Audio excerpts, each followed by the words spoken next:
Low savings and high debts. Nako, lalo na sa atin ng mga nasa DepEd. Alam ko po, sorry po ha. This is a special presentation, pero wag po kayong magalit sa akin.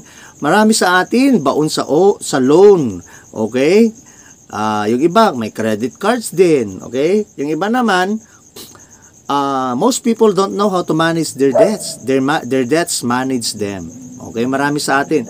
Napapasumunan na yung iba, sinisingil, pinapaya na minsan sa social media, kasi nga, minsan hindi na tayo makapag-post, kasi nga, nahiya na tayo, dapat any moment, nagpo-post tayo, yun pala, may mga maniningil sa atin, diba? So, minsan, kontrolado na tayo ng utang. Dapat tayong nagko-control ng ating utang. Their salary move from hand to mouth, to hand, to touch me not, yung iba. Yan, naranasan ko po yan. Yung nakasangla po ang ATM mo, hindi mo na mahawakan yung ATM. Yung iba, hindi na rin mahawakan yung sweldo. So, tanong, sabi ng iba, sa'yo yan, nasasabi mo yan, Sir Efren, dahil single ka, wala kang pinagkakagastusan. Huwag mong ikumpara ang sarili mo sa isang teacher na katulad namin na may pamilya. Tanong po, ibabalik ko po sa inyo, nung bago ba kayo naging teacher, may utang ba kayo na ganyang kalaki? Wala, di ba? May ganyan ba tayong mga pinagkakagastasan? Wala. Pero bakit nung na-permanent na po tayo? Lumaki ang ating income, ang ating sahod, lumaki din ang ating expenses na to the extent na yun na nga, yung nangyayari ngayon. So, it's just a matter of correcting our mindset. Okay po? Baon sa utang, hirap mag-retire. Kaya dapat, hindi po ganun. Itama natin yan. Saving the wrong way. Meron palang saving the wrong way. Yes, meron po.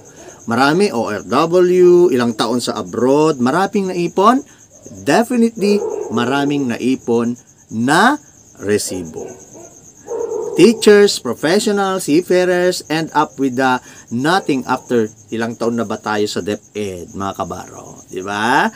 So, because they did not know how to invest correctly. Marami sa atin, inalok lang ng ganito, 10% monthly, yung 100,000 mo kikita ng ganito. Meaning, 10% every month, 100,000, 10,000. Ibig sabihin, kung mayroon akong 500,000, may 50,000 akong kikitain buwan-buwan. Kaya naman, agad-agad, ang dami pong mga nai-scam na mga teachers. Hindi lang teachers, even police at iba pa. It's because, the answer is, lack of financial literacy. Madaling naiengganyo kasi kulang.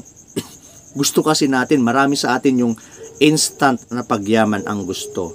Pero take note, mga financial natin, guro, Rex Mendoza, Brother Bo Sanchez, Chinkitan at marami pang iba. Ano ang sinasabi? Time ang kakampi sa pag-i-invest, hindi timing. Okay? Kaya wag mong timingan yung malaking offer sa'yo. Kasi madalas, karamihan, dyan pumapasok ang scam. Okay? Filipinos are the only people in the world with 13-month pay. Ilang bonus na ba ang dumaan sa kamay mo, kapwa ko guro?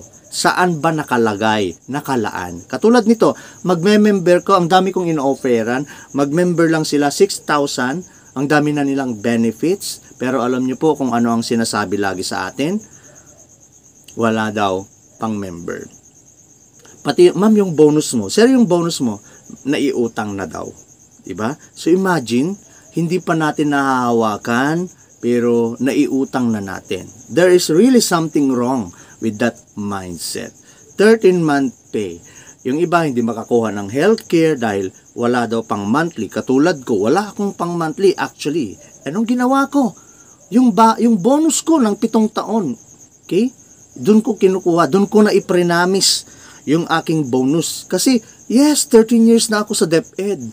Right? Maliban sa benefits ko sa DepEd. Buti na lang yung 13 years po na pinag-stay ko sa DepEd. Hindi ako na-aksidente ng grabe, hindi ako nagkasakit ng grabe kasi na-imagine ko na yung sarili ko. No?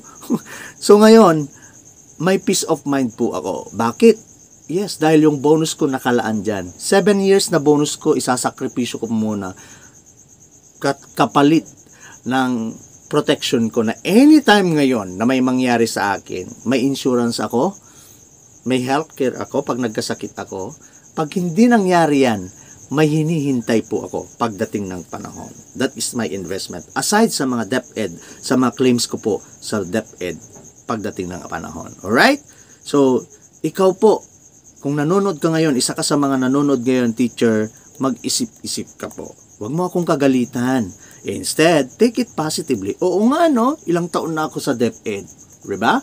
So how do we become rich? Sinong gustong yumaman? Siyempre, lahat tayo. Pero paano? Wala pong instant. Sabi ni Robert Kiyosaki, if you want to be rich, you need to be financially literate. And kung ano man ang matutuhan mo at natututuhan mo ngayon sa ating talakayan na ito, hindi po ito enough. Marami pang mga educational videos sa YouTube. Manood ka pa about IMG, about financial literacy sa YouTube. Marami po kayong matututuhan. That is why this is your, sabi ni Brother Bo Sanchez kanina, ito na yung simula. Sana nga po, no? Alright! Kung nagustuhan mo po ang video na ito at gusto mo pang matuto pa more about free financial literacy education, gusto mo pang matutuhan at malaman pa more about ginagawa namin sa IMG, paano ito nakakatulong sa bawat Pilipino, paano gawin ang business side na IMG, paano ba mag-invest sa stock market, at iba pa, i-PM mo lang po ako sa ating messenger account, sa ating Facebook account na ito, o di naman kaya i-click mo lang yung mga links sa description ng video na ito, o di naman kayo yung nasa taas, o di kaya sundan ang ating YouTube channel o ng ating Facebook account at manood pa more sa ating YouTube. Alright, marami po kayong mapapanood dyan at matututuhan. At kapag nagustuhan nyo na at nakapag-decide ka na, i-PM mo lang ako, kontakin mo lang ako, then I will guide you, I will assist you kung paano po tayo mag-member sa IMG.